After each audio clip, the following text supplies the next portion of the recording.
Welcome to Sweet Life Beat Life. We hope this video helps. You start by making the repair safe and visible. Unplug the USB-C charger, wait 5 to 10 minutes for capacitors to discharge, and set it on a non-conductive mat.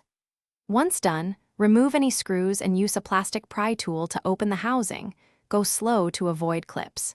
You should immediately identify the PCB, input fuse, diode cluster, and cable strain relief. Use a magnifier and bright light so you can find cracked solder joints or burnt components before moving to testing. You now confirm faults. Probe the input fuse for continuity and test diodes and MOSFET for shorts or open circuits. Once you find a bad part, desolder it cleanly with wick or a pump and prepare the replacement. Match values exactly and check footprints. When soldering the new component, use flux and a controlled temperature to make shiny, strong joints. Make sure solder doesn't bridge pins.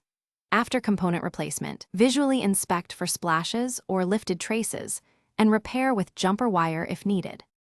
You finish by carefully reassembling the charger. Seat the PCB, secure the strain relief, and tighten screws without over-tightening. Once reassembled, use a current-limited bench supply or inline USB tester to power up slowly. Observe voltage and ensure the USB-C power delivery or 5V handshake behaves correctly. If the charger trips, shuts down, or smokes, cut power immediately. Make sure to retest under load. If problems persist, suspect the PD controller or hidden trace damage and consider replacing the entire board or cable. Thanks for watching. Consider subscribing if we helped you.